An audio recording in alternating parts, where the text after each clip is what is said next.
Pipili block अंतर्गत दैसी पाटना भगवती मंदिर प्रांगण में आरुहा सेवा समवाय समिति संपादक श्री ब्रह्मवर दास अवसरकालीन सभा अनुष्ठित हो जाइछि।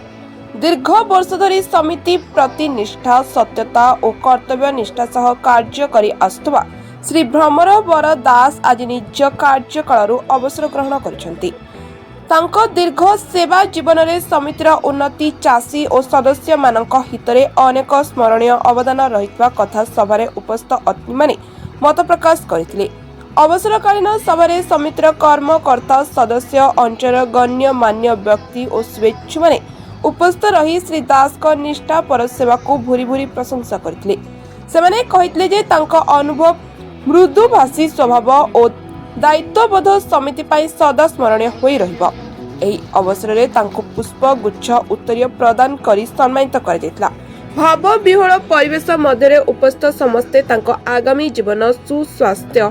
सुख और शांतिमय हो बोली शुभेच्छा जणाइथिले। आरुहा सेवा समवाय समिति पक्षरु एही अवसरकालीन सभा केवल एक विदाय अनुष्ठान नुहे बरं जड़े निष्ठावान सेवकों दीर्घ सेवा जीवन प्रति गभीर सम्मान और कृतज्ञतार अभिव्यक्ति थिला।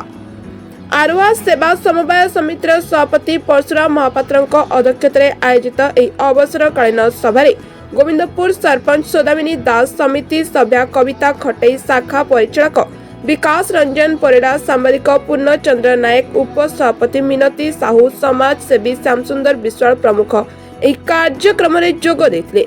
ब्यूरो रिपोर्ट दि रूरल न्यूज ओडिया।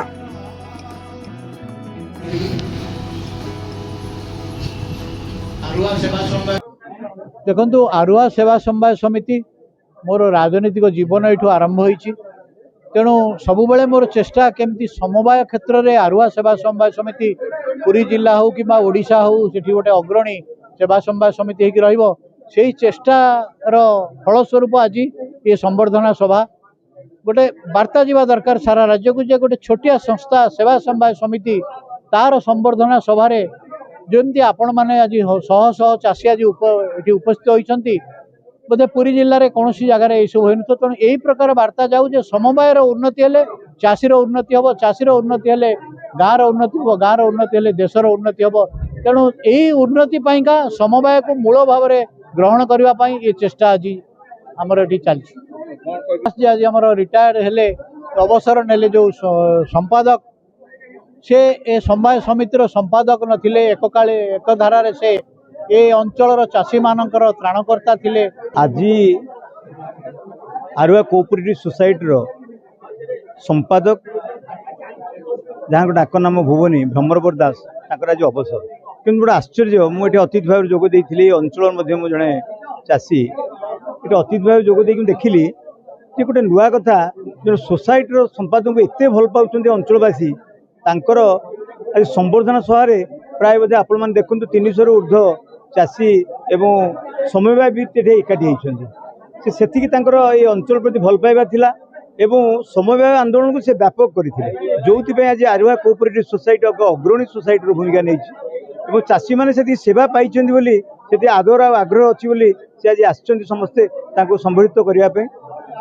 भारी खुशी लगुच जड़े संपादक सोसाइटी संपादक एमती गोटे गोटे विद्यालय एत भल संबोधन सभा हो पार ना किंतु जड़े सोसाइटी संपादक एत भल पाँच लोक जो आज एत सुंदर भाव में आज संबोधित करने आज माने चाषी बुढ़ाटार टोका पर्यटन चाषी समस्त समवेत होती एक भाव विह्वल परिवेश ये सृष्टि होती भाव प्रवणतार गोटे परिवेश सृष्टि होती आज जड़े संपादक को आज विदाय दि जाए ये कम कथा नुहे। दीर्घ 30 वर्ष सोसाइटी समस्त सेवा जोगे आसुच्छी आज मोर अवसरकालीन सभा जन समावेश मत आज विदाय संवर्धना देती खुशी स्वागत ग्रहण करी